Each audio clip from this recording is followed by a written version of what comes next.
And we are live.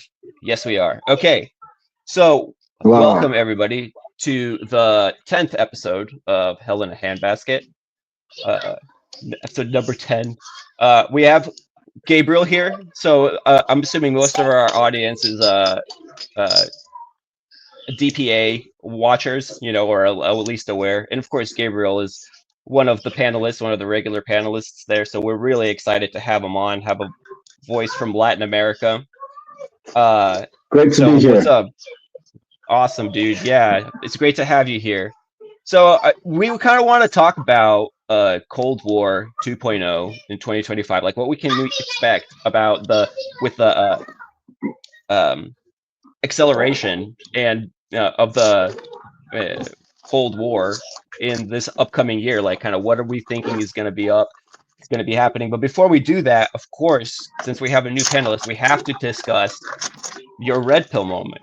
So first things first, Gabriel, how did you get red pilled? Why are you interested in the news? Why is it something that you decided to put yourself out there and put your face on the internet and discuss the shit that's going on in the world?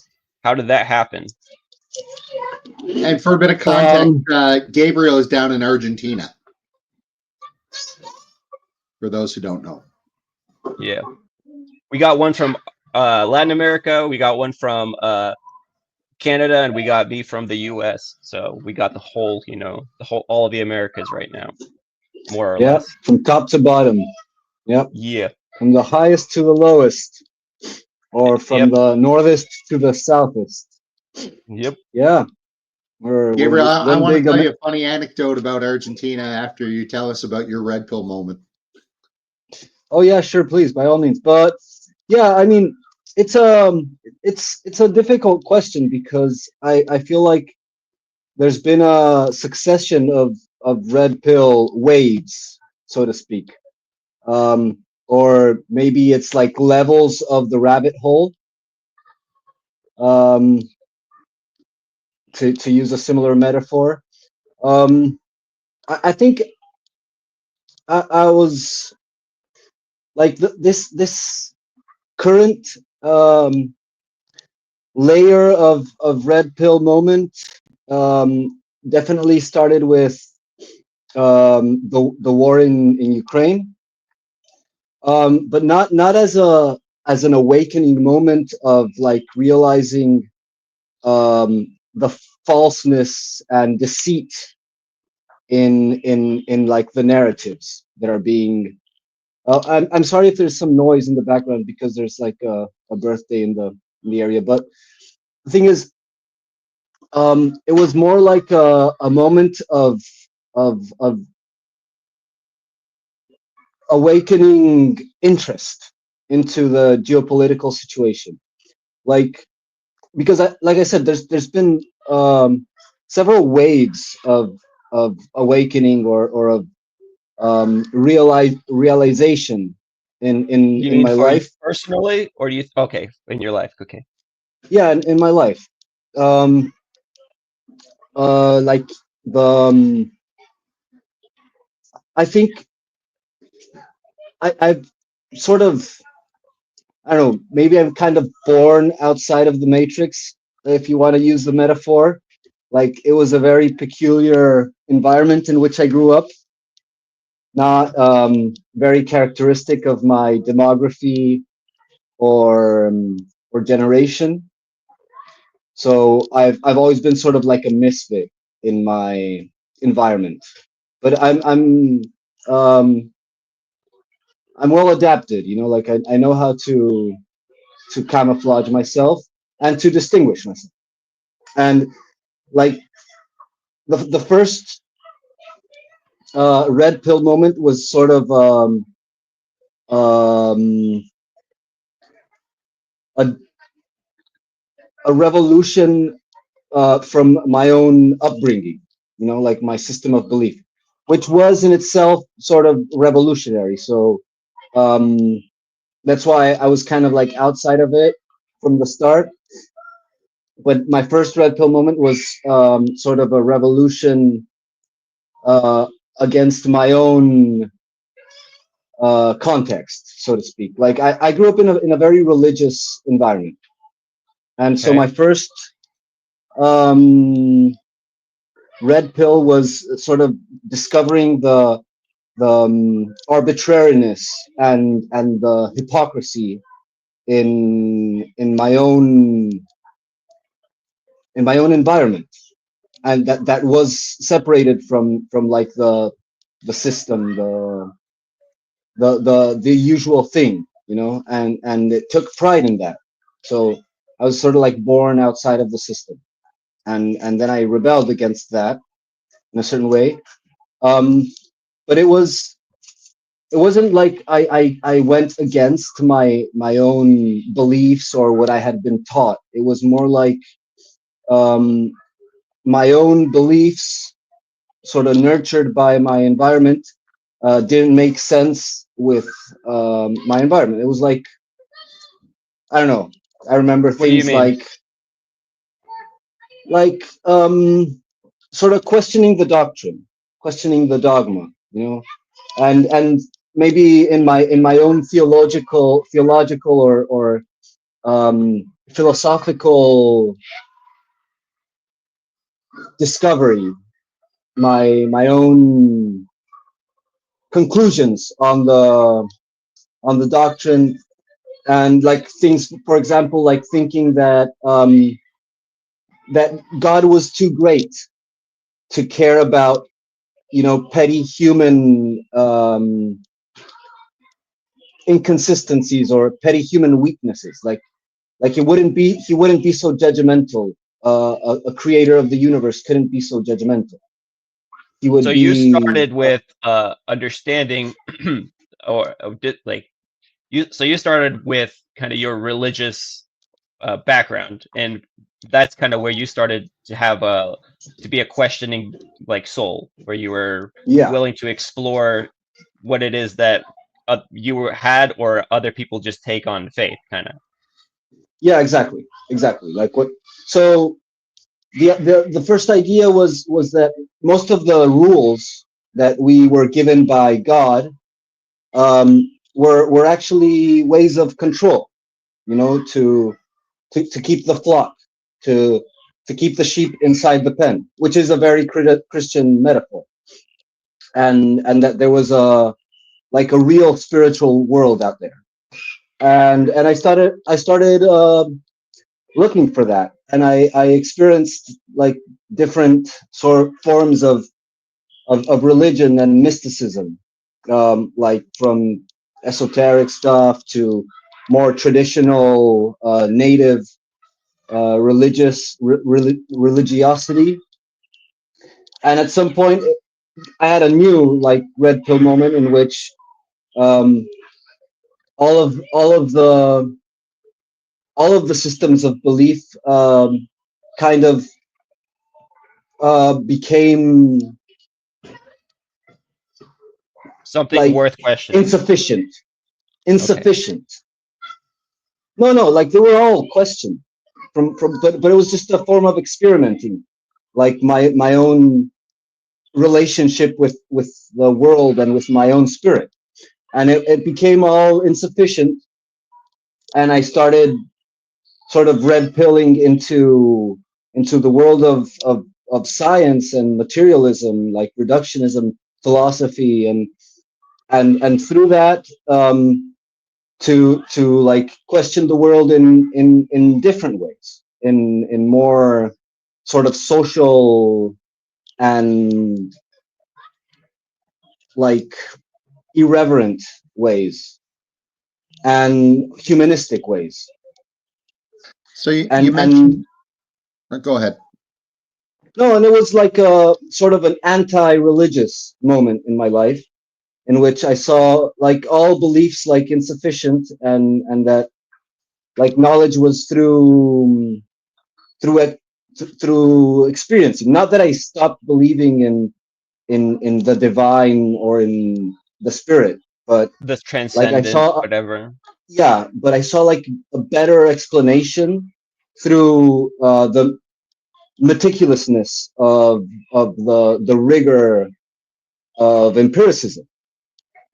and that became like a new truth, you know, and that lasted for a while until until the 2015s, you know.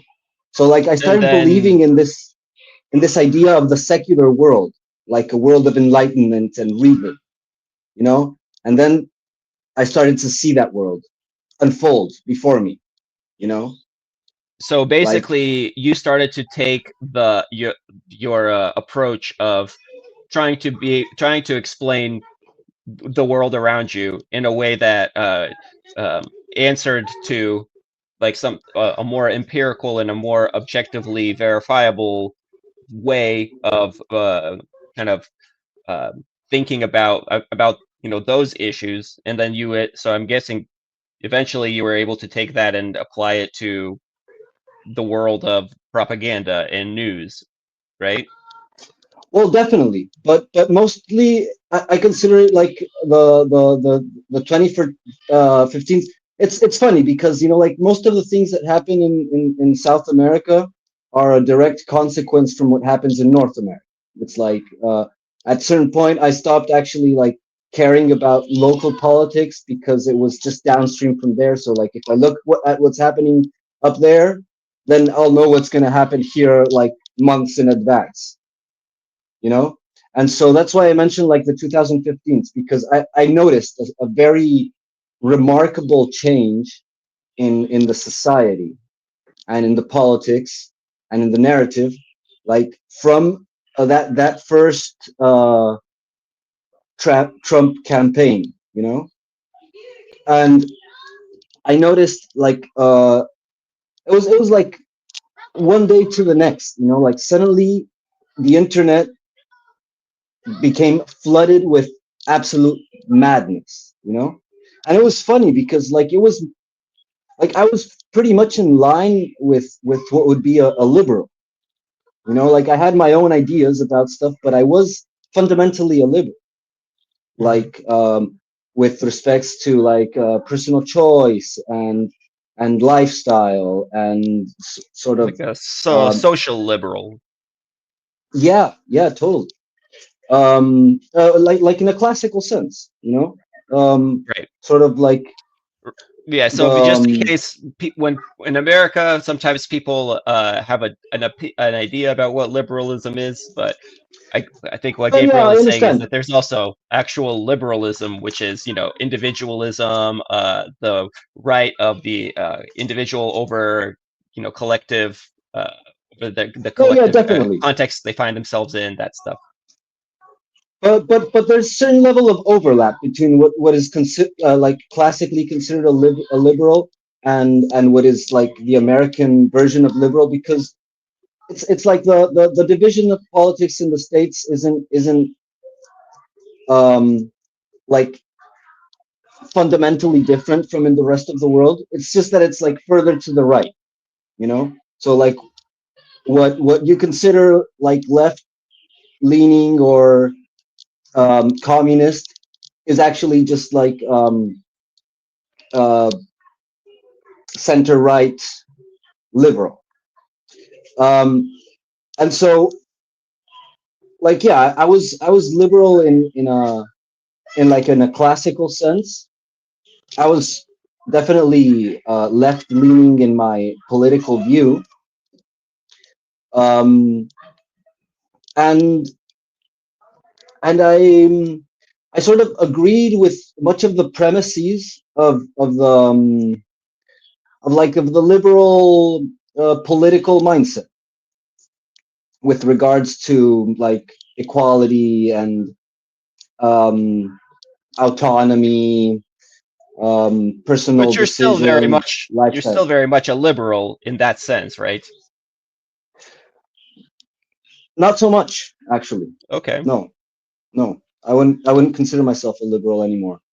Um, interesting. because that's the thing that was like it was a process though, but like since the maybe 2014, I started to see like this wave of madness and things just went completely overboard. You know, like this the identity politics started. You know, like before of that, it was sort of like a more universalist ideal of like we can all get along, we can all be tolerant.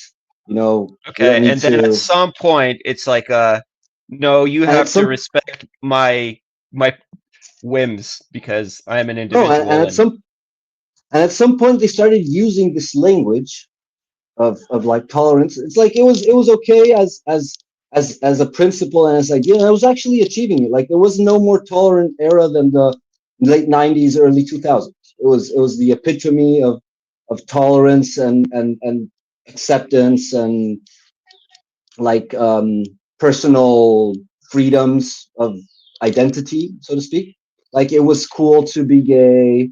It was cool to be sort of promiscuous. It was like everything was, and it was cool. It was like super lame to be racist. It was super lame, and and that was like it was good for a while. You know, like it seemed like we had reached to a new level of tolerance, and then the bricks started to hit. You know, like the hammer fell, and it started to be weaponized as a form of like social wedging. It started to crack the society, like pitting first women against men. That's why it's like it's very coincidentally coordinated with like the Hillary Trump campaign because like suddenly there was a massive tsunami of like male hatred. You know, it came out of the blue, Mhm. like, and I started to see like my friends starting to like post shit against guys, and I'm like this is so wrong, you know, Well, and and Yeah. at posting.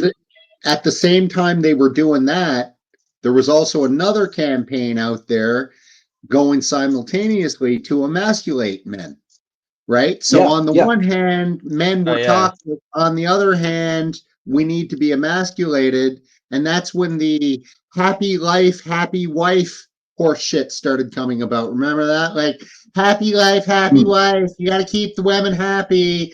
Yeah, men, you can't think for yourself as long as you keep your woman happy. That's all you have to strive for.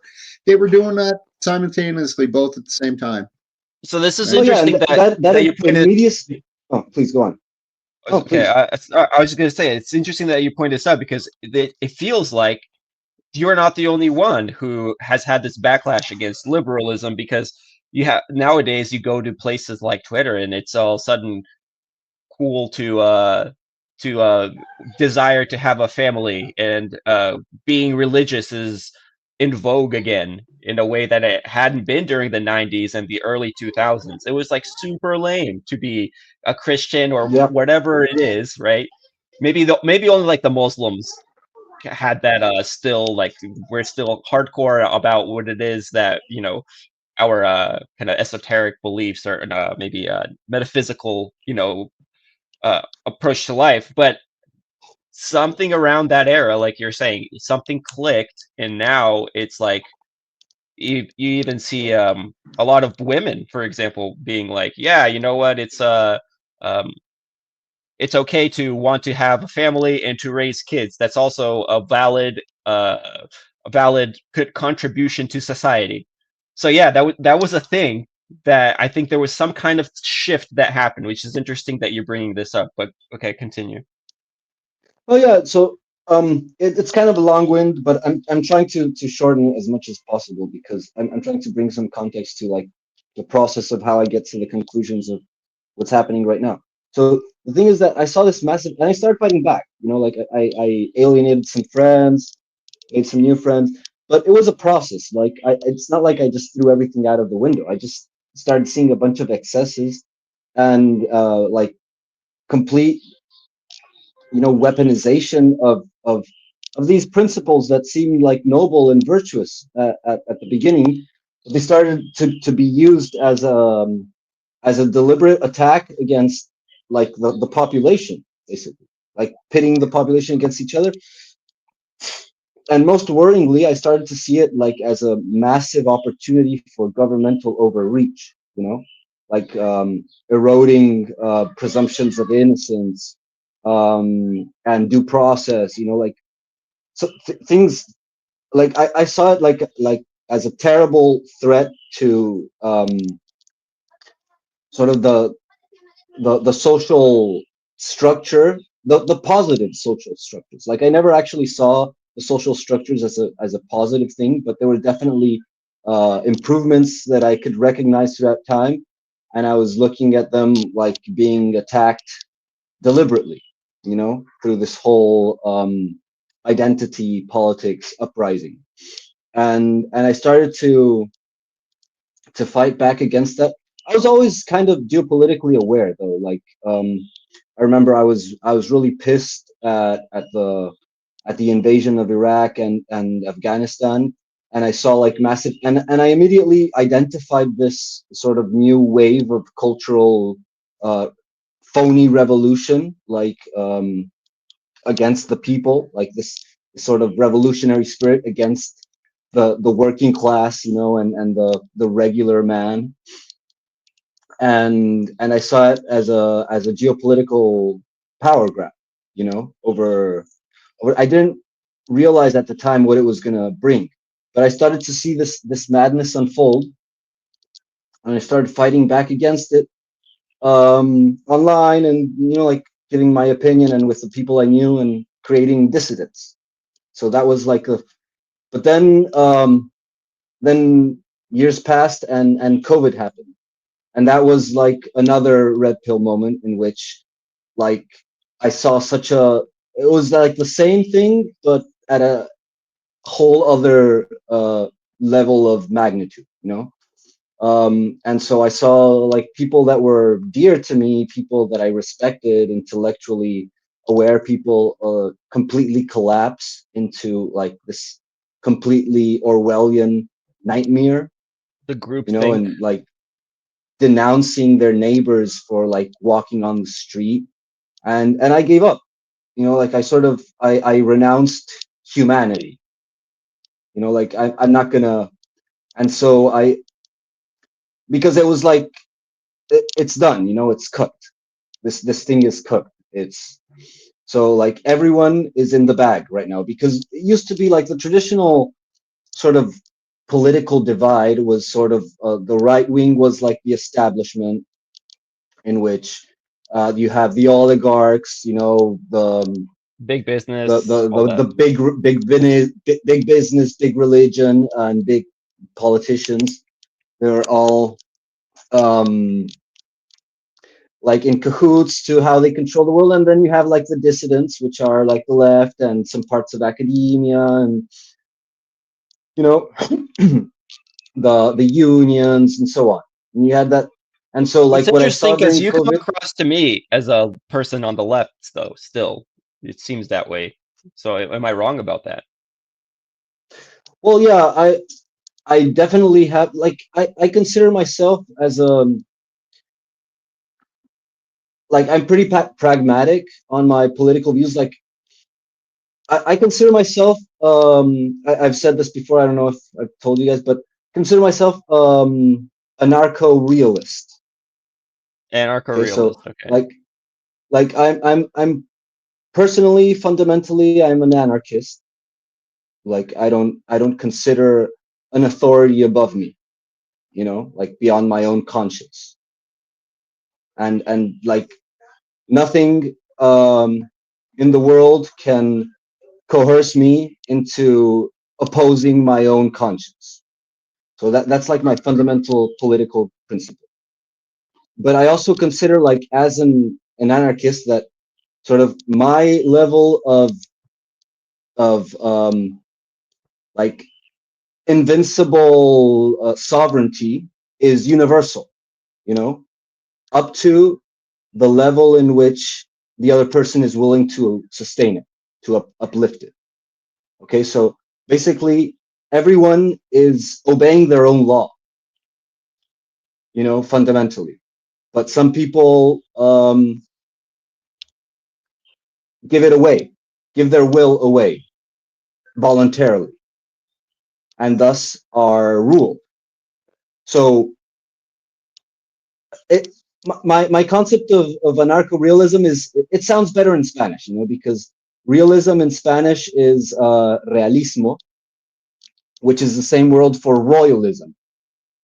So it's like a pun, you know. So like Interesting. saying I'm an anarcho-realist is also in Spanish. It's also saying an anarcho-royalist, because I fundamentally believe that like if I apply my own personal sovereignty to the rest of the people, then all kings and tyrants and dictators and democratic leaders and all forms of hierarchy and structure are from the will of the people.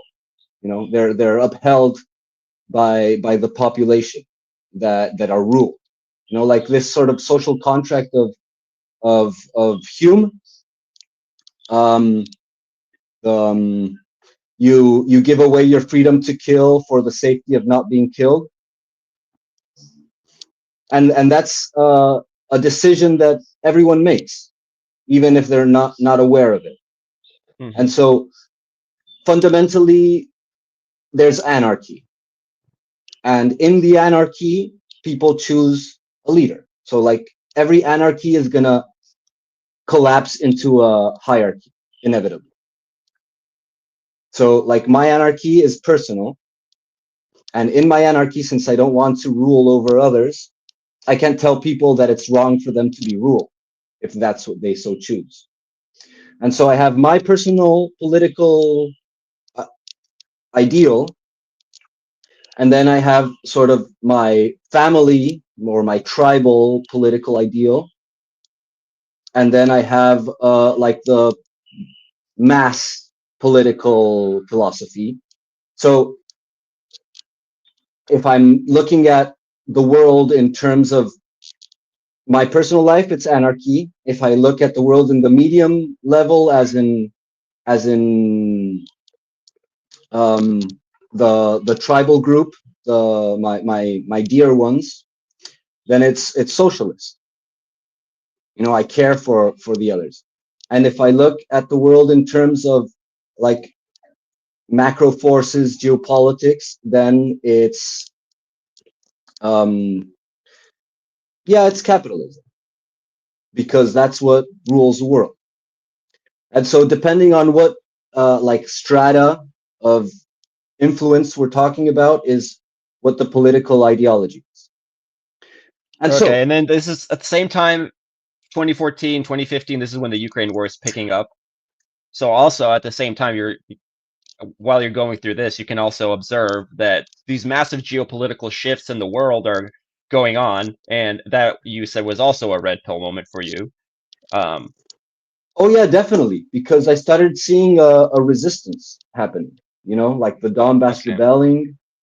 There was an Arab Spring, which was like, and it was like previous to that, it was also there was like a sort of global spring, you know, like when with the Twitter wars or the Twitter revolutions, there was massive uprisings everywhere, and even here in South America. And I participated in a lot of riots back in the day, but I didn't participate in it like from an ideological uh, point of view.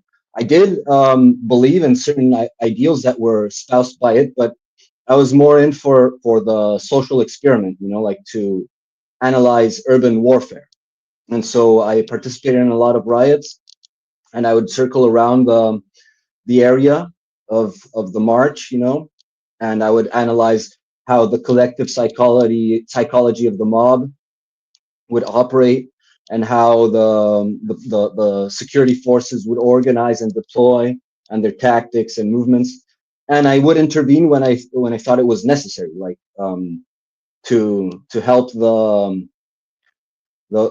defenseless, you know, like to help the helpless.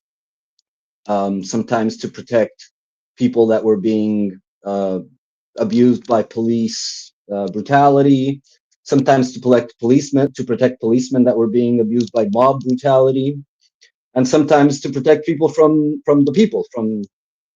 And it's amazing what you can do in those environments, because collective psychology is a fickle thing.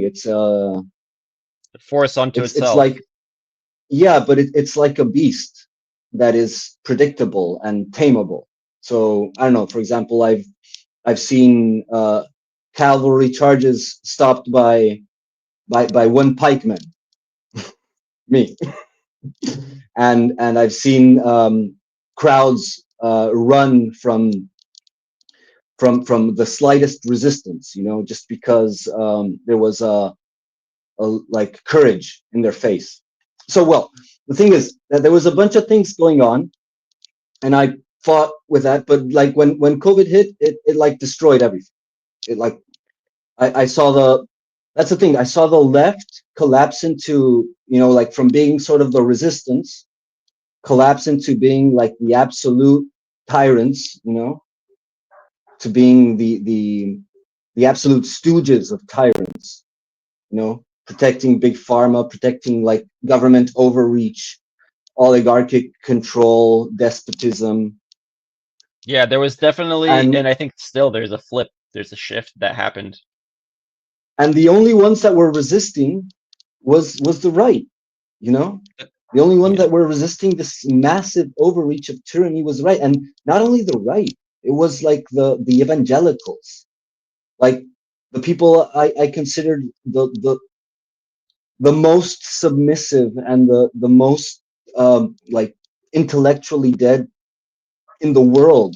They were fighting back, and resisting. And so and this is the impression that I got, that the resistance was completely co-opted, and that the establishment, it was like reluctantly accepting the authority.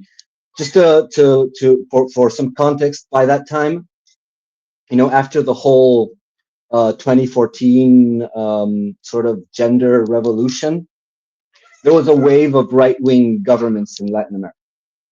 Like, then that's something that I also sort of mock a lot about, is that sort of the greatest achievement of the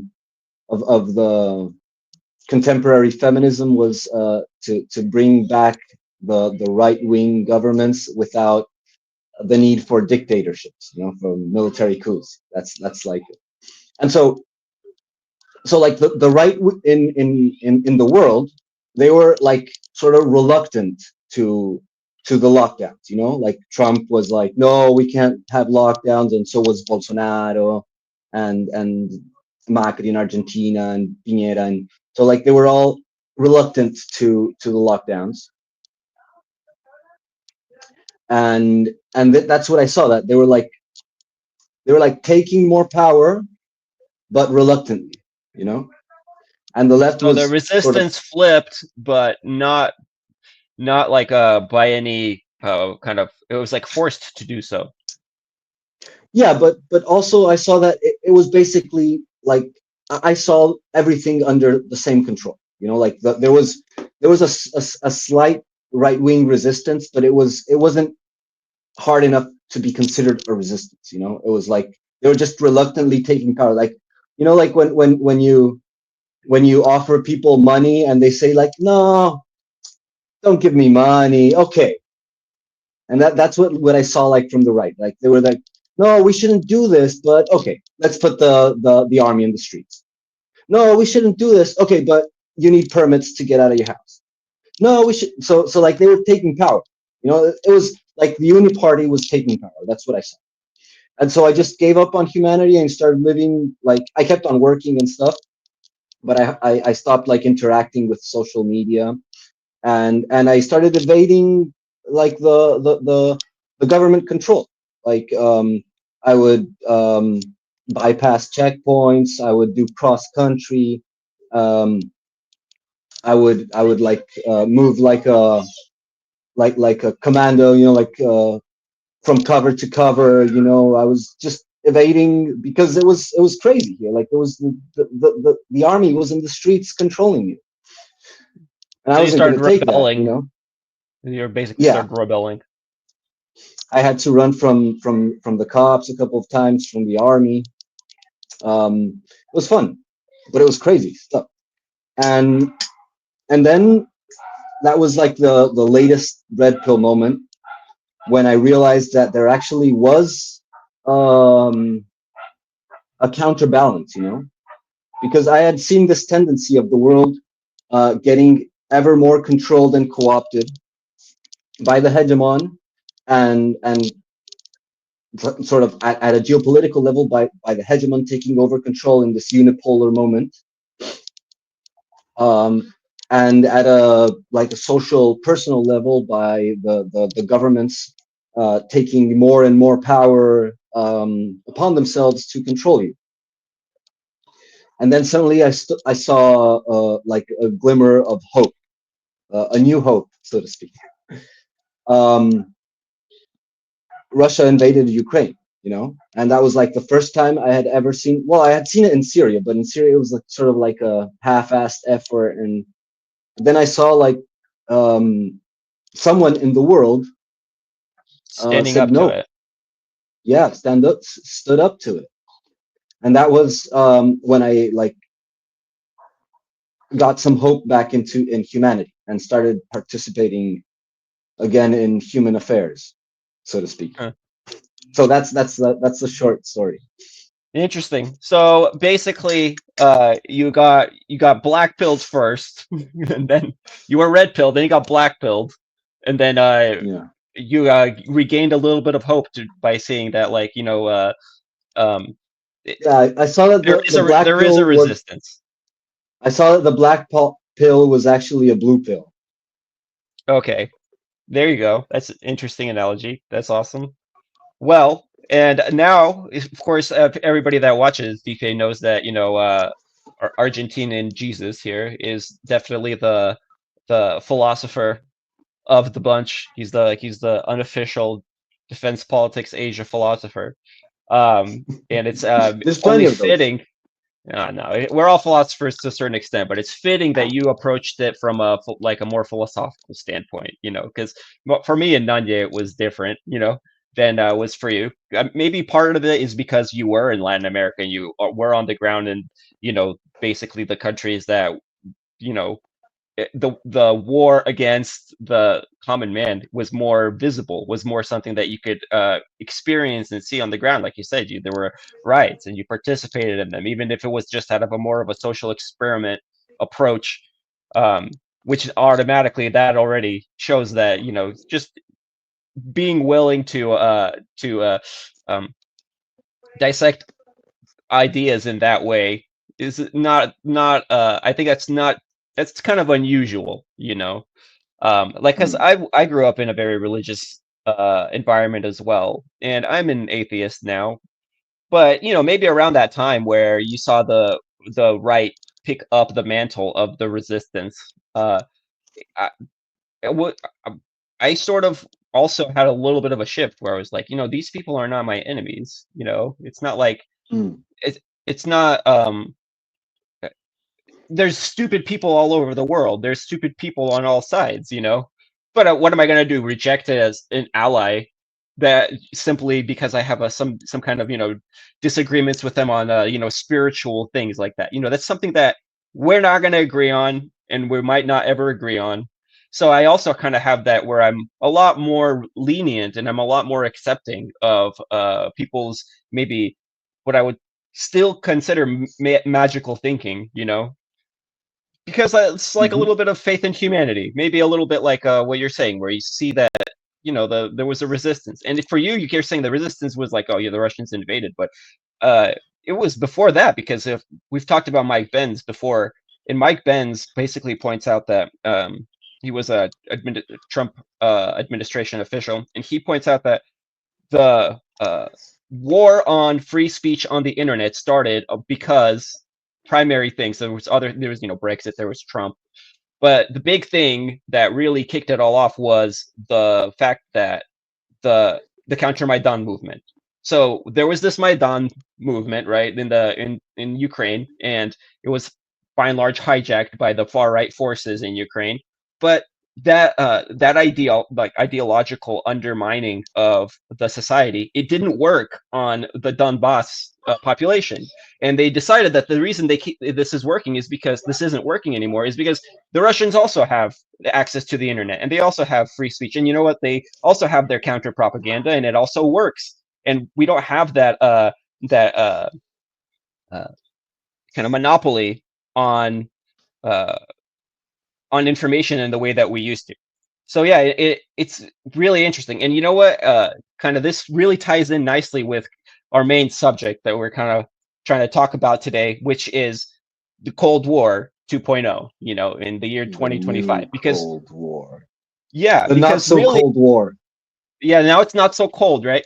It's definitely heating up, but you can see that um, around that time, that was like the first shots, maybe. And you could say that the Cold War was, you know, some people say, oh, the original Cold War never really ended, but I think that it's probably more useful in terms of descriptive capacity for us to look at it in terms of like, no, there was definitely a shift where the Russians and a lot of these people in Europe, right? A lot of these what we call far right populists in Europe, like we are sanctioning what's his name, Ivanishvili from Georgia, right?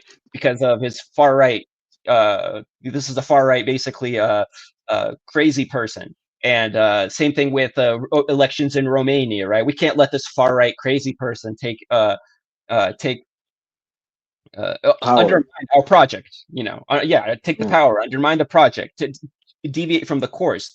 And this is something that they were saying about Trump as well, where part of where Russiagate, you know, the origins of Russiagate to a large extent, and this whole, you know, Donald Trump is Putin puppet stuff. It was a lot of it. This is coming out from Scott Horton with his new book, and yeah, right on the tip of my tongue. But anyway, Scott Horton, the great Scott Horton, you know, wrote a book about the Ukraine war, and it's coming out a lot. And it came out that they were like, listen, we can't let these unelected bureaucrats, the deep state, what we call, right? We can't let this elected Trump, right? This guy that isn't one of ours, isn't totally our boy. We can't let him undermine our Russia policy. We have a Russia Ukraine policy, and we can't allow the elected officials that the people voted for to come in and just wreck our plans. You know, like who do these people think they are? We are the ones that are Yeah. running the country. It's our country, and Yeah. the fact that it was the right that We the did that people. resistance. Yeah, it's we the people. So, and the fact that it came from the right, I mean, for me, I was like, okay, I'll take the allies wherever I can get them. You know, I'm Well, still on the left. I think it just highlights that right and left doesn't exist anymore, and it hasn't for a while, right? Yeah, it's These an are illusion. well, they're constructs that the elites have created, right, for us to fight with one another. So you people over here are left, and you people over here are right, and now we're going to associate political parties against both, so you'll know who to vote for, and that's how we're going to, give you the illusion that you have democracy, and that's all this is. It's no longer a left versus right battle. It's a battle of globalists versus nation state sovereigntists, I should say. Sovereigntists, that's a good way. Yeah. Yeah. Yeah. So The sovereigntists. if you value nation state sovereignty and you value well, Your culture. yeah, whatever that entails, right? Then if you value that, you have to fight against these globalist scumbags who Trudeau's the poster boy for it. When he was elected Prime Minister of Canada, first thing out of his mouth was, I'm a citizen of the world. He actually said that. He said, I'm not Canadian, I'm a citizen of the world. Right? Wow. So this is who we're up against. People like this who want to have this borderless open society. And you sit back and you think about how well that's going for everybody. Why would we want more than that? So, anytime I hear left versus right, I have to correct people and say that's dead. Either get on board with the globalists or get on board with the sovereigntists. Sovereigntists. Yeah. Yeah. Or what we Yeah, call populists. Yeah. it's definitely a good way of seeing it because you can see this massive overlap between like people that consider themselves right. You can see that in the media sphere, but also like I see it in the personal level, like with people I interact for business and stuff. Um, you have a massive cohort of people that are like completely in on the program. You know, like they no, I'm a Western person. I value Western values. You know, and people who would consider themselves right wing or conservative, you know, religious, business entrepreneurs or wherever, investment, whatever. And they would die, you know, like they're conservative and all that, but they would die to you know, like to defend, you know, trans rights and, you know, sex reassignment surgeries on minors, as long as the, you know, like the, those evil Easterners don't get a say in the world, don't Yeah, ruin It's a cynical our power play. It's a the, cynical power play. the problem with the Mm. globalists is whoever's running their values shop and coming up with their values brainstorming needs to be shot outright because they're not allowed to work anywhere ever again because they've completely messed this up for the globalists because all the values based stuff that they've been rolling out, the world has, you know, outright and fundamentally rejected, like the wokeism, the trans rights, all this stuff that they smoked up in Davos one day. The world has rejected it. Like Gabriel said at the very start, you know, South America is a very religious place. How popular is the trans rights going on down there, a place like Africa or something like that? It's not. They look at us like we're aliens coming up with this nonsense. So that's why the world has rejected the West. That's why the world has sided with the Chinas and the Russias of the world in small part, right? Because they see the West as this just perverse orgy of nonsensical ideas that's counter to their own cultures. And, you know, that's a tough thing to be up against when you're dealing with how somebody believes in themselves, right? And we can talk about Western values all we like here. All I ever hear about politicians is talking about Our exporting our values. Western values and not. Man, I saw children, dead children, in clear garbage bags over in Palestine this morning. And they were wrapped up in garbage bags, just parts of children wrapped up in garbage bags. If that's a Western value, someone else can have it. I don't want it. I don't know what Western values mean anymore, frankly. And this is another thing because like I still consider myself by and large a liberal, right? And when I talk, I have people like I have friends that are trans, for example, and they're totally not on board with 99% of this trans agenda. They're like, what are you guys doing? Why are you guys blowing up my spot? What is this? You know, like you look at the history of like trans people throughout the history of the world, you know, and they have existed, and it's always been something that's deeply personal. It's always been something that's very um, like people it's people would uh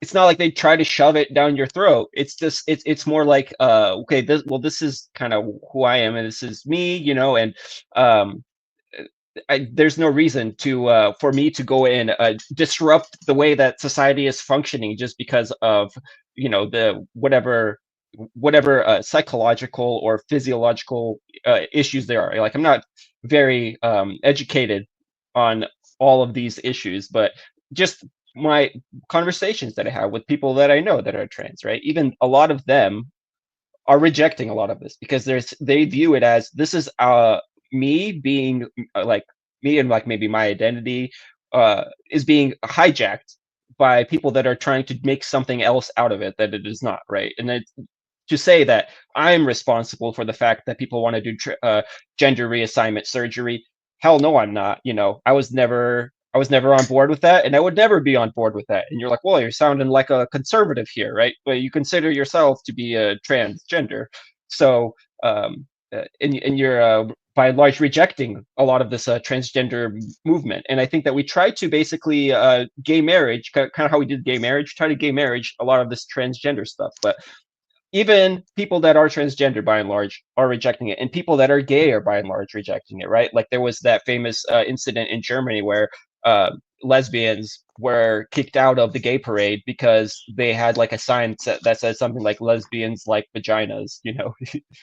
That's Well, like something that should be obvious. in this situation, they came after our kids, and if you come after my kids, I'm going to cut you.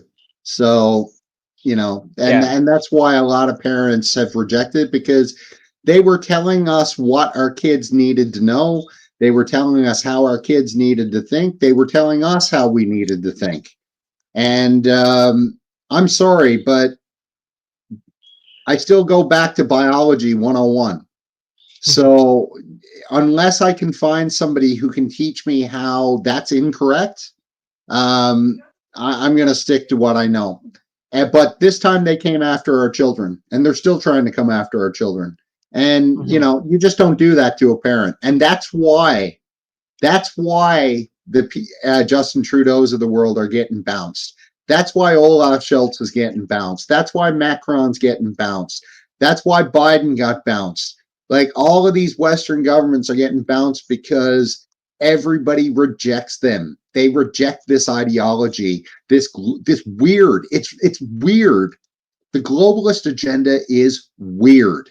It's a war. It's a war on But it's Yeah, weird us. though. Like it's so to bring it freakishly to weird. I don't understand why they think anybody would ever be on board with it. Okay, here's what's going to happen. We're going to mutate your children. We're going to force you to eat bugs. You're not going to be able to travel anywhere. You're not going to own anything, and you're going to be happy. What do you think, It's guys? Like, what the yeah. hell did they think? Well, You know what I this mean? is what I mean. They like overreached. I think they tried to basically do the same thing with as what happened with gay marriage. Because think about this: like Hillary Clinton was on board with marriages between a man and a woman, and I think even Obama was on record saying something like that. And then there was like a shift where it was like, oh, it's all right to be gay and it's all right to be gay married, right? And it's like uh, and I think that they tried to basically pull one of those that cult like let's just completely change the way the culture thinks about these things um on the trans issue. But exactly what you put the nail on the head, Nanya. The thing is, um it's not just uh it's not just the difference between gay marriage is that marriage is between two adults, and I'm sure. not gay, but okay, be happy, do your thing, but this whole thing where no, this is not between two adults. This is coming to adults and telling them, we know better than you what it is that your children need. In fact, uh, there's been instances where it's like, oh, well, in California, the teacher doesn't have to tell the parents that they're dressing the child by their Oh, in Canada, it's probably terrible in that sense. I've heard terrible things from Canada. I don't know how much of it is like exaggerated or overblown, but yeah, because Um, California is a state, and at least you can like sort of move to another state and you're still in the same country. But I've heard some terrible things from Canada. I don't know if that's true or is it. I haven't heard anything as bad as California. Not in Oh, Canada. really?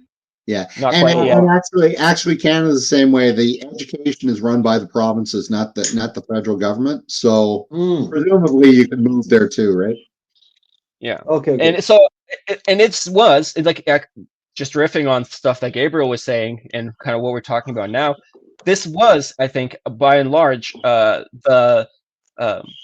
the opening shots of the new Cold War. Where it's like, well, um, what do states want, right? They want power and safety. We live in an anarchic system where there is nothing higher than the country, the nation state, and look at Syria. What happens when the nation state is not able to defend itself? Well, you know what? You're going to just get picked apart, and now Syrian resources are being Absolutely sold off, pillaged. all this stuff. So Oh, you can see absolutely that. pillaged and plundered. Yeah, and Absolutely. this social kind of like re-engineering of society effort, it really it's disguised as our liberal rights and our our values and our rule-based order, but it's really a cynical game, right? We understand that it's about power, it's about the economy, it's about who gets to, let's say, for example, let's just go to Ukraine, right? Who gets to control the lithium reserves and who gets to control the Dnieper River? It's stuff like the real questions that are being addressed are actually real politique. It's actually real power play, real power games, but Well, it's yeah, that's being that's sold. definitely a layer. So Yeah, let's start before we get down this rabbit hole. Let's frame, I guess, what 2025 looks like. So if we're going to talk about Cold War 2.0, I guess let's start off with our predictions. How does Ukraine end? Does it end in 2025? And if so, how? Gabriel, take the floor. Oh, okay. Can I just like before jumping on that, Yeah, sure. shout out to like what Bradley was saying about this whole sort of culture war. It's funny because I kind of get the feeling that like when once the real war started, the culture war became irrelevant. I mean, it's still relevant and still affecting our lives, and we're still like in it, but it passed to a second plane, you know. On one side, because part of the culture war is the actual war. Like there's literally like beyond this sort of materialistic um, dialectic of the real politic, uh, there's also like an ideological level or a philosophical level where you can see a lot of like what Dugin talks about or what Emmanuel Todd talks about in his analysis of history about like the because like on one side you definitely have this sort of materialistic aspect to geopolitics in which it's always about resources and positions, sort of advantageous positions. Then you also have a deeper layer from that, and that's where like I sort of disagree with the Marxist diagnostic, which there's definitely a deeper layer in which you have ideology, but there's something deeper than ideology that is like the sort of the fundamental principles that rule every civilization. And so you definitely in this sort of war for material, you definitely have a philosophical aspect that is the foundations for the ideologies that are then promoted as pamphlets over the different issues. But you also to have like in legitimate. I Russia think and it's. China, I you think it's to have legitimate. definitely this sort of sovereigntist uh, philosophy Impulse. in which Okay. they're talking about traditional values, about spirituality, the sacredness of life, of the human Orthodox soul. Church, all that stuff. Yeah, family, children. You know, like the structures of the society that keep it functioning and that define their own civilization, their own sort of cultural psychology, like as a form of of identity, of individual or like personal expression.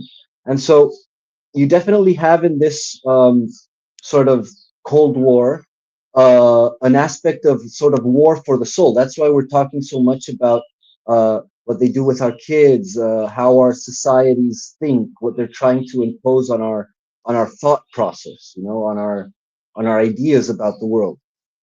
And yeah, like some on one side you have what Nunez says that it's true that like there's definitely a majority that reject this, you know, but you also have the fact that the majority is mostly silent. You know, the minority is always more vocal and loud and noisy, and so um, the majority is uh, against all this overreach and all these different forms of imposition and arbitrariness. but we're also busy, with our own lives and our own stuff. And like during the Cold War, you had this phenomenon. You had this whole material fight of arms race and resources and nations, all this geopolitical chessboard playing around. But fundamentally, it was still a battle for the minds of the people. Like, how much could you convince them to believe in the capitalist dream or to believe in the socialist dream? And now you have Hmm. something similar going on, but in a, like, yeah, in a less, it's in a more tricky way. Like the game has evolved, and now it's not so simple as right or left. Now it's much more nuanced. Like, where do your where is your cardinal thought? Where's your principal value? Because you have elements of everything mixed with everything. For example, um, this idea of the like the civil war of the societies. Like, no longer a civil war between parties, but of between every segment of society, between man and woman, father and son, daughter and mother. Like, you have all these aspects in which, and it's much more difficult to position yourself. It's not so easy as saying, like, oh, I'm on the right, I'm in the left. You have to actually, like, see amongst this, because, like, for example, did you guys know that the Frankfurt School, that is the ideological, like, foundation for most of the deconstructionist movement, like all these sort of critiques to the structural problems of society, like gender roles, and like um, and so you have this Frankfurt School, which was a socialist school. They were communists, but they were communists who believed in the failure of the Soviet communists. So, like, the Soviet communists were wrong, and so we have to create something different. And also, Marx was wrong because, like, he predicted that industrial societies would revolt against capitalism, but they didn't. Hmm. All the industrial societies are conformist now because capitalism adapted, and only agrarian societies revolted against communism. And so they started creating this idea of, like, this subversion or demoralization of culture, like the standards of beauty are oppressive. They're a form of discrimination. They started inventing this whole all these shenanigans of how we can dissect the culture, and to subvert it from within, the ideas of Adorno and Gramsci, um, and so on. And so the thing is that these guys started as anti-Soviets, but then when the Second World War started, they fled to New York, and they made like their home base in New York. And after the Second World War, they went back to Frankfurt and they continued. The thing is that they made a massive network of influence in the States. And not only that, but like the intelligence agencies started using them and funding them to like as a form of counterculture against the Soviet Union, which were the rivals in the Cold War.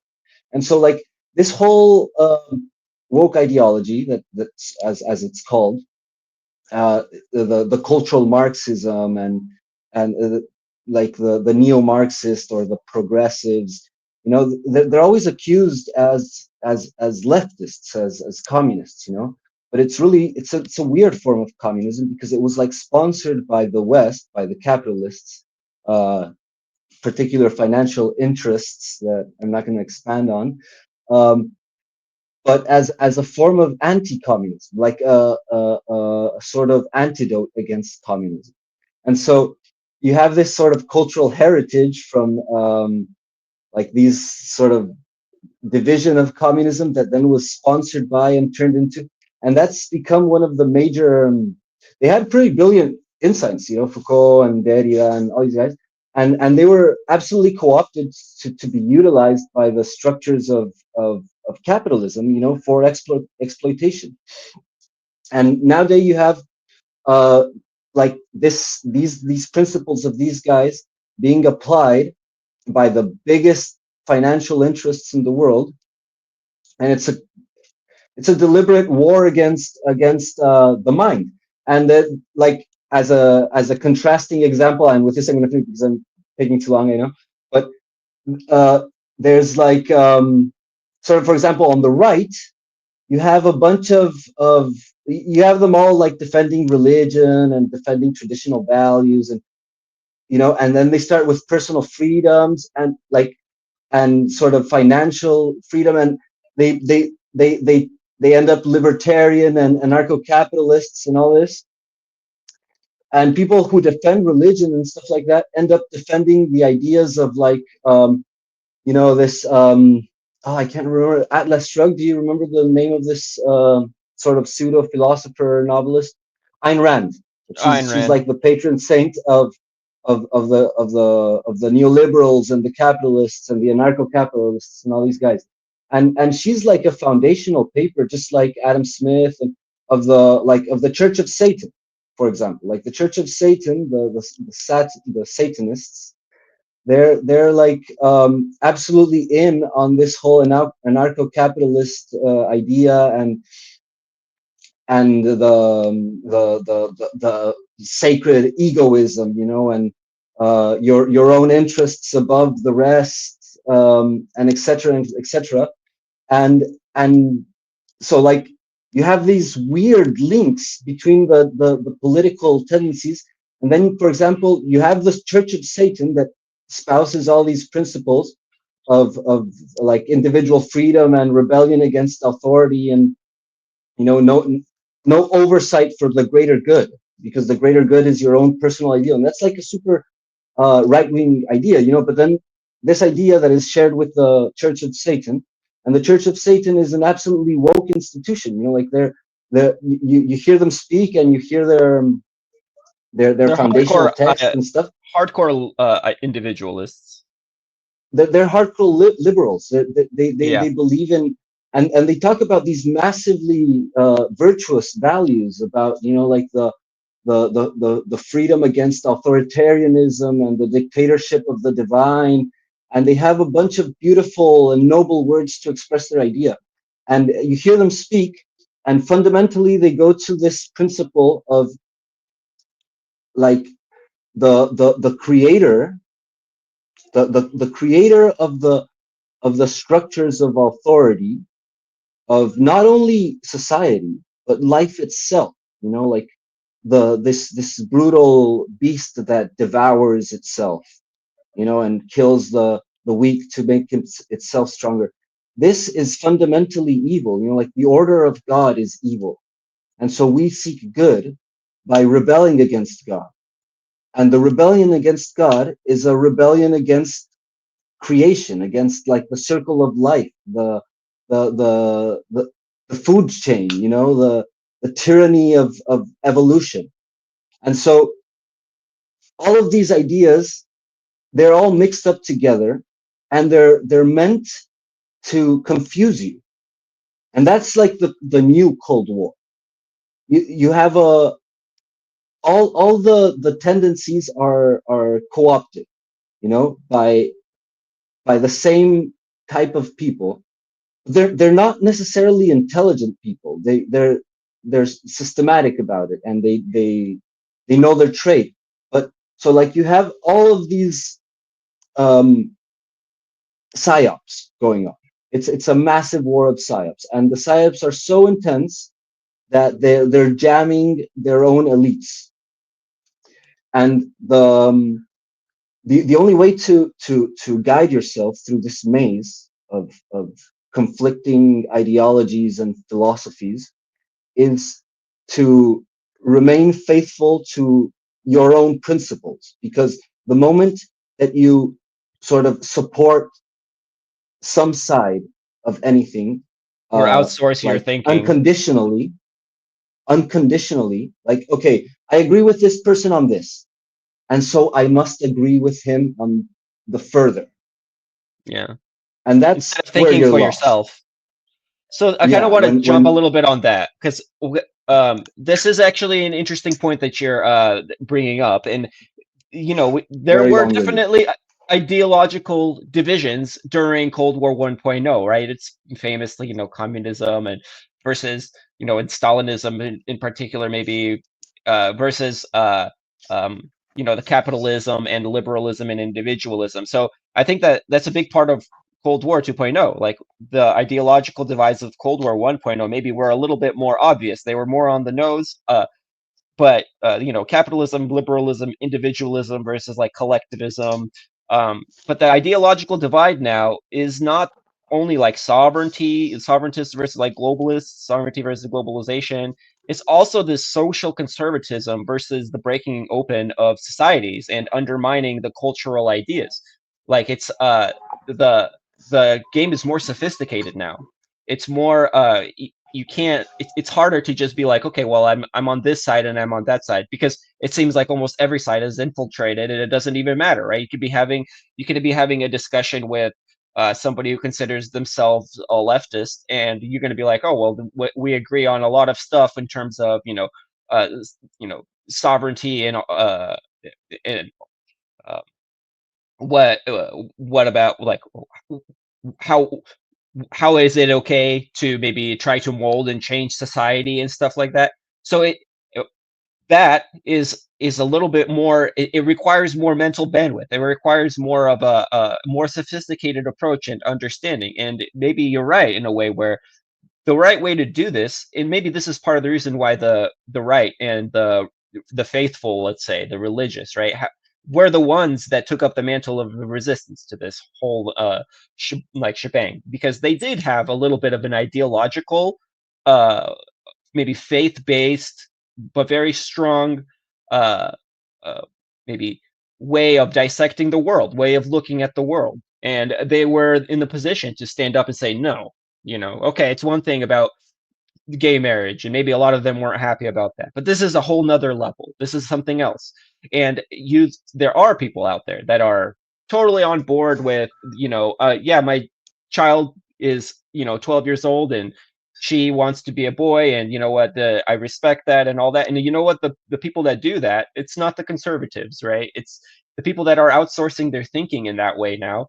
It's the people that normally, or before this topsy turvy, maybe 2014 is a good place to start to count the clock.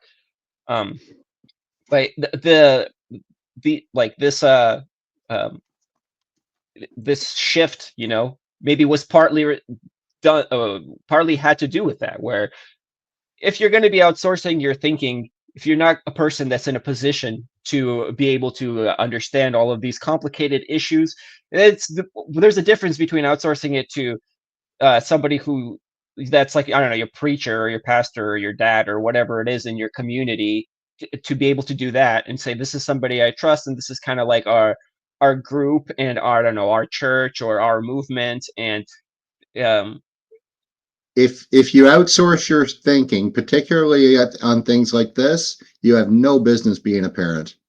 Just had to throw that in Yeah, there. it's like the farther you outsource your thinking, the more hazardous it is to you, because the more disconnected it is from you. And so like yeah, even people who outsource their thinking to like an authority, like the pastor or the is safer, like personally or spiritually, him, he than cares the about person you.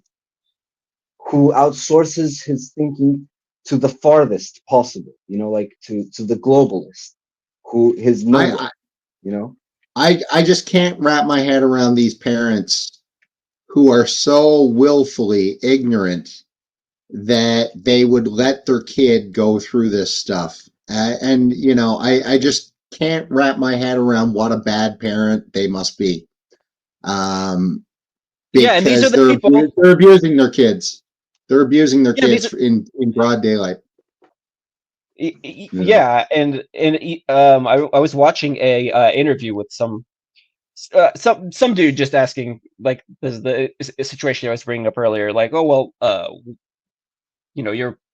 your daughter is transgender, and she's now your son, and you're going into this sex reassignment surgery. Well, what happens if, your child later on in life decides, you know what, maybe that was a bad idea, but now I can't have kids, and now I'm going to have severely impacted my physicality and the biology and my maybe psychology, right?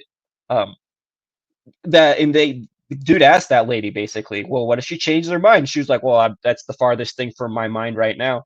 And that makes me think that, like, okay, well, then what are you trying to do? Are you trying to use your kids as a ticket to be able to say, look, I'm super moral, I'm on the right side, I'm on the good side, and it's kind of like celebrities parading their children around to be able to have like a clawback sympathy after they got caught in some sex scandal or something, and all of a sudden there's all these convenient paparazzis that are seeing like, oh, this is a wholesome family, and we have like they're almost like hiding behind their kids, and it seems almost like, is that what these people are doing? I assume that if you're a parent, you love your kids.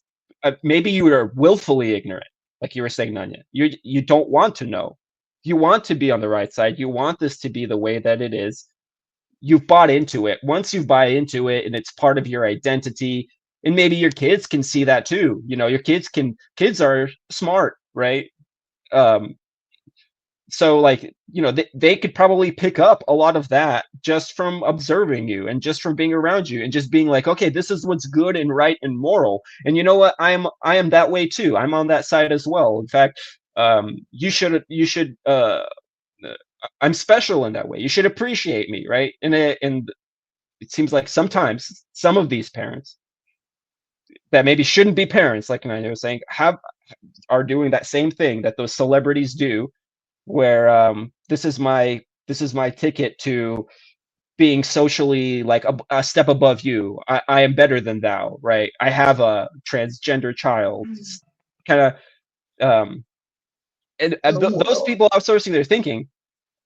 Go ahead. Well, it was the cause celebre for a while, right? And after, I guess, after they did everything they could with gay rights, so they took that as far as they could get it, and marriage is legal, everybody's happy. It was kind of a dead horse. So then they tried to bring back the race card. And I think they found that people were just fed up with the race card. So the whole Black Lives Matter thing didn't really go too far, and it kind of fizzled out actually, Yeah. because people just weren't buying into it. Primarily black people, It, and it they just just fizzled out. I think it backfired. Continue. yeah. And but you'll notice though they're always looking for a new wedge to wedge between people. So after the gay thing died out, well, if we want to go in chronological order, it was kind of the gay thing that was one, and everybody was happy, and then everybody turned their attention on the bankers at Wall Street, and Oh yeah. that's when they said, "Uh-oh, we gotta divert their mind somewhere else." So then they tried to dust off some skinheads from the 80s, and they tried to play this race war thing that nobody was really buying into. Antifa became a thing. Yeah, so that kind of died out. And then Trump won, and then everything changed because it was kind of like, well, holy crap, if Trump could get in, we got to do something about their freedom. We got to do something about this whole vote thing. We've got to do something about their ability to actually influence elections. So ever since 2016, that's when everything changed. And it changed because they realized that the commoners, and we're all commoners, we're starting to get very restless, and they don't want us restless. We've been restless now for about 15 years. Restless, and we stopped buying their bullshit. Yeah, the now thing is things will start to simmer really quick. Yeah, the thing is that like we're constantly in this battle, and this since the Marxists have a point, like we're constantly in this battle between like how much are like sort of collective um, in unconsciousness, like all of us in our personal lives doing our own thing and for our own interests, how much that can resist sort of this collective consciousness that is the organized in-group. Okay, so we have this battle going on, and it's and this I disagree with the Marxists. Like they think that there's a progress throughout history in which we're like improving towards a historical end, idealistic end. And I disagree with that because I see like the opposite phenomenon. Because I have a different perspective on values. Like I value different things. And so for example, when I was a kid, I would see animals moving around, doing their thing, being themselves. And I saw like such a grace and nobility in their demeanor and their countenance that I considered humans a sickly animal when I was a kid. Like I considered humans an ugly animal because they were neurotic. Like they were contorted and contrived and And controlling, dominating. yeah, and controlling and hysterical. You know, hysterical. Not that they were dominating. It's that they're neurotic. Like they're compulsively authoritarian. You know, and it took me a while before I learned how to see beauty in them, especially like with my own sexual awakening, like finding attraction in the same species. But before that, I considered them like a fallen creature, and I see that as a progressive. I've seen that throughout my life as a progressive current. That like humans are constantly changing and evolving. Society is evolving, but it's evolving to more dominance and control It's over over regressing in a over way. us. No, like in alienating us from our own nature, sort Okay, of I from got our you. own instincts, from our inclinations. And so that's the thing that like for example, this period in which I was like more liberal and secular, and believing in this sort of ridiculousness of religious superstition, that was absolutely cured by like looking at half a decade, maybe a decade of absolute secular supremacy. Like seeing how all the people abandoned their values, and their traditions, their ancient wisdom, and they started embracing this new thing. It's better because it's new, and they started embracing that, and that's like fooled so many people. Like you said, how can people like sort of do such a damage to their children and still consider themselves people? And I think it's possible because you can be absolutely co-opted, and sort of it's super easy to grab all your worst vices, your narcissisms and your psychopathy and your um, all your lackings and all your soft parts and morbos tendencies. They can easily embellish themselves and turn themselves into something virtuous that is super self-satisfying and complacent. And so it's super easy for people who they live in this poisoned world, like where everything that they teach you is wrong because it's fundamentally against your own spirit, your instincts, and you end up believing it. You adapt and you end up believing it. And so like seeing how the world has evolved in this sort of godless ideology, and this abandonment of everything old because it's bad and embracing everything new because it's good, seeing the level of destruction that it has brought, it gives me a renewed respect and value for all these ancient traditions, even if I disagree with them, even if I think that they're ridiculous and superstitious. Just seeing how those people lived back then, like fighting against the odds and surpassing themselves and You have a wishing to new bear children reverence. and bearing children. I have a Well, new reverence, and it's been, sir. I stand in awe at the fortitude that they had, like to endure the loss of their children and all the hardships and still, like fight for not to survive, to procreate, to grow. and so this is like the new renowned faith in mankind, that I see people that are still fighting for that. You know, that humanity isn't entirely lost. Well, and that's the point I wanted to follow up on what you just said was it's been remarkable to watch when you really think about it. Like the whole ramp up of this whole woke, whatever we want to call movement, the whole ramp up, and now we're Madness. witnessing the rapid decline of, we're only talking about 15 years. And like we've witnessed the whole cycle ramp up and now explode in really, I would say not even 15 years, maybe more like 10. But yeah, let's give it 15. The whole thing has ramped up and now the ass has fallen out of it all within 15 years.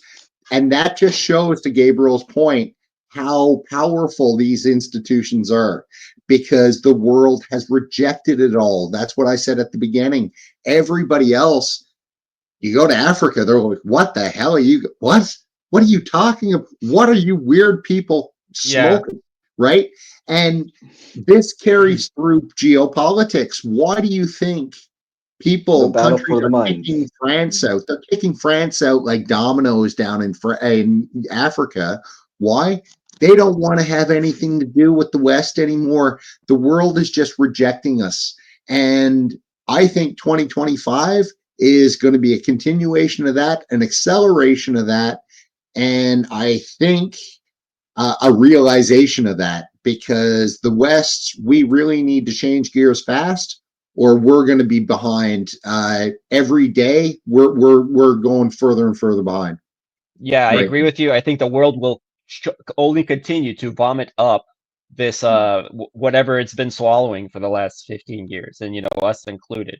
So this is very interesting, very interesting way for Gabriel to approach his red pill moment from like a philosophical way, because there is also obviously a philosophical undercurrent in Well, like Cold War Gabriel 2.0. said, it just shows the power of religion. It shows the power of tradition. It shows the power of culture. And the globalists want you to forget all that, right? They want Oh you to be this yes. homogenous blob, right? They want you to be a citizen of the world, as Justin Trudeau said. So it just shows, as Gabriel said, it gives me a newfound, I guess, a faith that there's a movement brewing now, and I'm heartened to see that it's being carried by a lot of the young kids. Yeah, So that gives me a bit of hope for the future, for sure. But no, you don't mess with people's traditions. You don't mess with their families. End the story. And that's what they mhm. tried to do. So that's Yeah, why we're it, at where we're at. and it's a bridge too far. And like I was saying, the world is vomiting it up. Donbass vomited it up. The Africans are vomiting it up. And what are we saying? Oh, look at those homophobes there. I think they give a fuck. I think they're like, what? Look at these guys that are trying to basically break into our culture and our society and change it from the inside, as if nothing is holy and nothing is sacred. Um, well, people disagree, and we can see that now. And this is the ideological, in a large way, the real ideological divide of the Cold War now, of Cold War 2.0. And I think in 2025 it'll continue to uh, evolve. We'll see more of it. We'll see more of how people are sick of this shit. Well, Well, one thing that, go ahead, Gabriel. please. Oh no, come on. By all means, give your thought, Nunya. I can hold mine. Well, I was just about to say, I think what we're seeing now is, I think a lot of these countries, you don't have to, it's not like the Africans are just waking up now. They've been sick of us for decades, right? Oh And yeah. same thing in South Oh yeah. America, Yeah, same thing in Asia. They've been sick of us forever. The only problem was there was never another game in town, right? But ever since, she and Putin met and they formed that alliance, and I keep going back to it. When they met in St. Petersburg, remember the famous hug, and she said to Yep. Putin, you know, we're going to change the world for the next 100 years. When he said that, I was like, holy crap. But I don't think anybody really realized, even myself at the time, you know, like what he really meant by that. But what he's actually meaning is, we will support you. Little banana republics, doesn't matter where in the world. If you're being cooed, we'll support you. If you need economic assistance, we'll support you. There will be an alternative to these Western structures. That's what they're saying now, and that's what we're seeing. I call And it the hug herd round the world. yeah, and that's a huge challenge to the West, that the smart people in Washington and Brussels understand, but they probably aren't admitting it. And then even the dumb people are starting to realize now that, you know, this is a big geopolitical game that we're losing badly. And I think another trend you're going to see in 2025, you're going to see a lot more rupturing of this whole G7 system. Japan is, I've been saying for a long time, Japan's ripe to go. And I think they'll be They've the been first. biding their time. Japan's just Yeah. been biding their time. Yeah. Well, now So they're out of time, right? one They're funny out. thing I saw today, like out of the blue, it just popped up on my playlist, and it was a program from the Duran, but like from 3 years ago when Biden had come into office, and they were talking about how the Five Eyes were peeling away, you know, like, and because New Zealand didn't want to break ties with China, and China was in a massive row with Australia at that time. There was this whole, and it was funny because like the conclusion of this whole ordeal, this discussion between Alexander and Alex, which are great. I recommend watching them.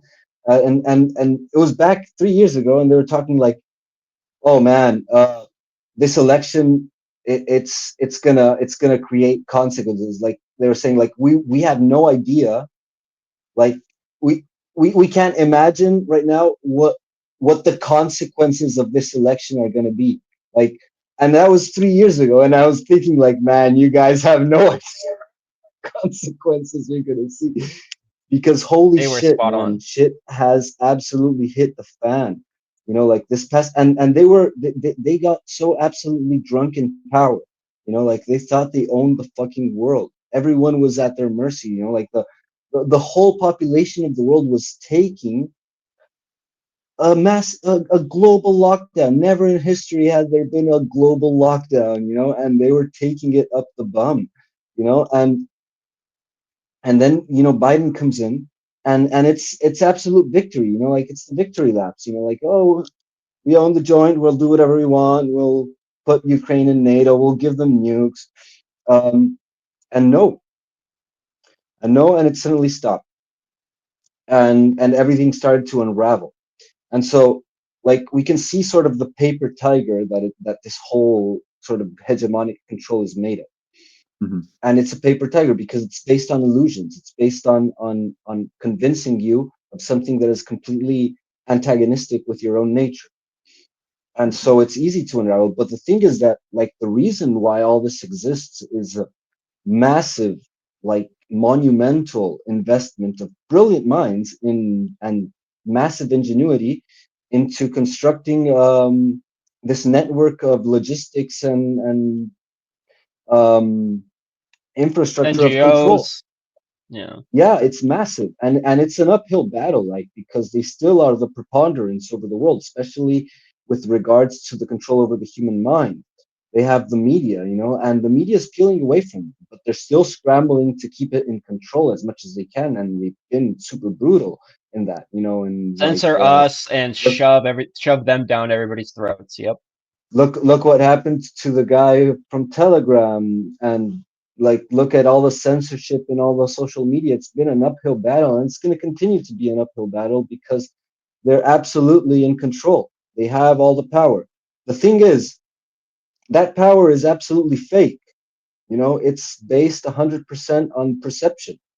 and yeah, like they have a lot of guns to back it up, but they're not the only game in town. There's other bigger guns, and those guns are actually bigger right now. And the only thing that's keeping them in power is that they're crazy and they have enough power to destroy. And we've seen this in the last. It's a constant um, tightrope walk between nuclear annihilation and the resurgence of this sovereigntism. We're on this precipice right now, and it's quite exciting to realize it, because on one hand, yeah, it's terrifying that at any moment we can be annihilated, and we've been through that for these past couple of years. We all know it. We all, since the war started, we know it.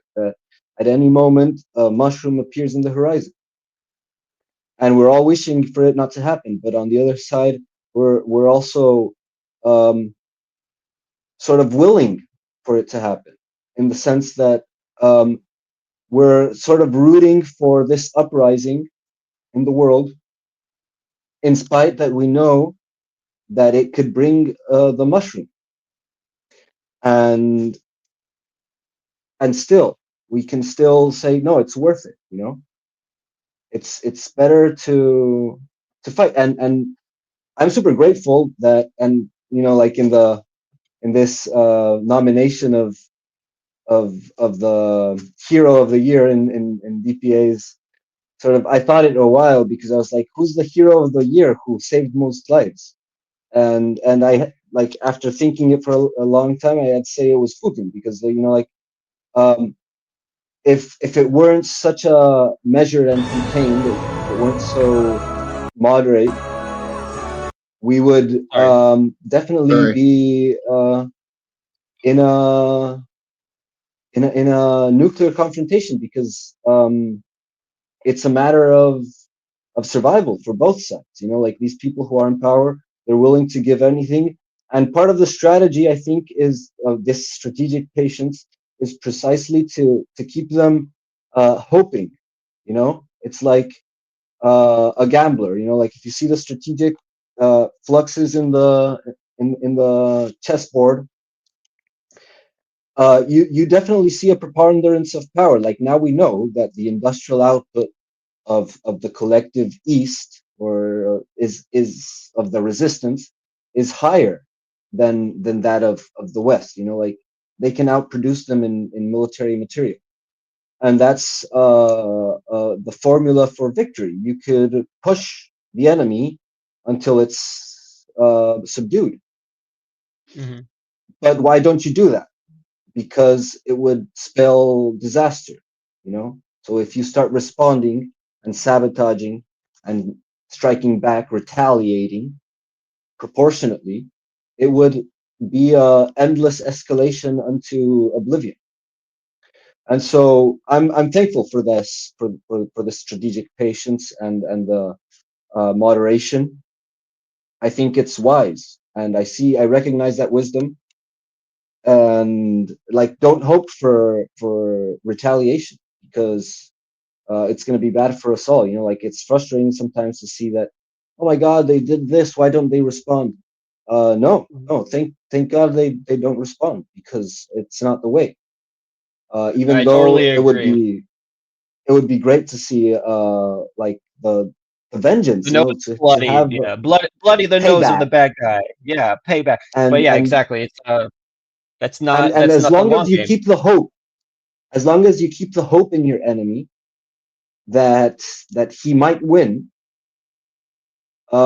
he's not going to commit suicide. Interesting. So it's a very delicate psychological game. So, like, if you can, if the other person realizes that he's lost, he can just flip the table.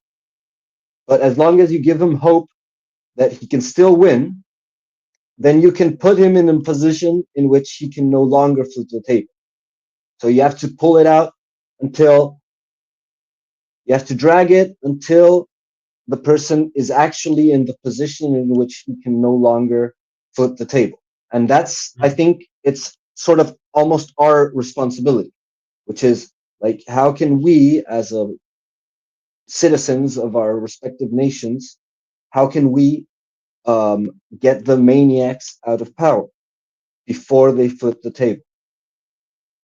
And that's the hope. Well, awesome. And I'd say we're kind of running a little bit longer than we usually do. So let's wrap up with our 2 scoops of crazy, and then call it a wrap. Then let's see. So it's very, very perfect for the conversation, the Cold War 2.0. So this is wait, what country again? Not Estonia, it's Finland. Oh, Sweden. Sweden. All right, here we go.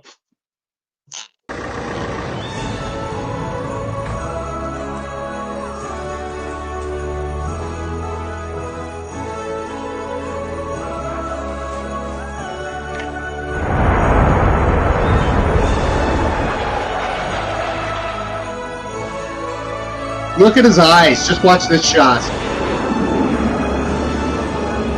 Psychopath. Oh my God. His daughter is gonna go off and get my blown God. up, and he's out there with a twinkle in his eye. Can't get enough of it. With a twinkle in his dead eyes. I love the very beginning where ever since she was a young un, she always wanted to bomb third world countries and destroy villages. She But always and hated nowadays, Slavs. No, yes, like the dad's so my proud. God. Like she made it. And if you look at his expression, it's pretty telling, like it's even honest. Look at it, look at his expression. It's like horror and And awe at the same numbness. time. Yeah. Yeah. And numbness. I think it's And- like I think it's almost like And of course, the pilot's a female, right? Has to be of female. course. Right. It's 2024. Oh, but how dare they? How dare they put a blonde female? They should have put a Color person with of color with overweight and a disability. Well, I mean, this Oh is no, Sweden. because I don't war know. is coming. Because But war is coming, so they need actual people that can bomb innocents, and civilians. Please The- no. Season's greeting from all of us at NATO. That sounds like a recipe for nuclear holocaust. You know what? You can keep the season's greetings to yourself, NATO. The Go fact ahead. that a commercial like this exists really bothers me, and I It's don't know part of the why, war. but it's just so creepy to me. And It's absolutely creepy. and this man, Well, like, he's not a these parent. These people are absolutely ready to sacrifice their populations for their like narcissistic and megalomaniac goals. And this That's is what the they're telling you. commercial says. Your daughter's gonna die. Look, put on your hat For us. Cold out. Your daughter's dead, but put on your hat because you're in Sweden. Yeah. Look at her. Oh my God. She's going to be blown to bits. It's going to be great. The And Fly the girl. patch says fly like a girl or something. Defending me, she did, as she Fly like flew a girl, into yeah. a fiery death. Like, I don't know. This, as a parent, this just bothers me on so many levels. And as a human, and like, I don't know why Well, NATO is creating commercials. I don't get it. Like if you have any context to what's going on, this is horrific, man. This is Yeah. like if you're in This is Europe, not- if you're in Sweden, and you know what's going on in the world, like I can imagine like I don't know, Glenn Deason or something, like looking at this, or Mikael Baltusen, like looking at this and saying, "Holy shit!" You're like, oh look, She you're was gonna bomb the about to- couch. I better go to Russia. Holy Can- shit! can I you- better go to. Can you imagine a couch. mother? Can you imagine a mother in Ukraine watching this? Or more, even better, can you imagine a mother in Belgrade watching this? Right? Like, so Oh, yeah. ill-timed, so ill-placed, right? Just unbelievable. Just Well, but- normalizing this striving for violence. This is what Yeah. it looks like to me. Like, oh, it's totally, you know what? Like, what defending Sweden from what? First of all, is what Swedish neutrality probably did more to defend Sweden than the entire Swedish Air Force throughout the history of the entire Swedish Air Force. What are you talking about? This is the opposite of defending Sweden. This is called putting a nuclear target, a nuclear bullseye on your country You that know- would have been you know totally what? fine. You know what? This would have been fine if it would have been an actual Swedish commercial. But the fact that it's NATO makes all the Uh-huh. difference. Interesting. All Yeah. this says No. is we need to start normalizing taking the children, That's all it's You know, doing. because Sweden was a neutral country, and they Yeah. joined NATO, and now Yeah. NATO is using them. Got your They're like kid. telling Sweden, guys, this is you guys. You're gonna be Yeah. over here. Yeah, we got your And like, daughter. We got her. She's up in the plane. The music is yeah, great No and coming very back. dramatic. Look how proud the dad with is. Wagner, with the Ride of the Valkyries sounding in the background. But no, that's what this is though. That because these NATO creeps and some of their little chihuahuas over in the Baltics, they've been saying this for a couple months now that they need to start conscripting. We need to start, forming armies. Oh shit, Been, yeah. so this is just normalizing taking your children. That's all this No, is. it's definitely what's going on. It's That's definitely all what's this going is. on, and That's Hijack your all this emotions. work is. This girl, all hopefully, she ever wanted was to be a pilot. And that's all she yeah, is. Isn't that great for her? Yay, diversity is our strength. That's all this Empowerment. is. Right? oh, Unbelievable. that's the thing. Under If this were Swedish, He's such a it creep. would be Oh, fine. But the fact that it's NATO is absolutely dark.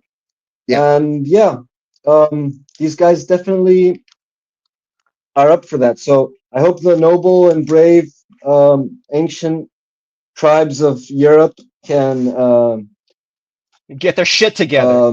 shake this filth off their backs.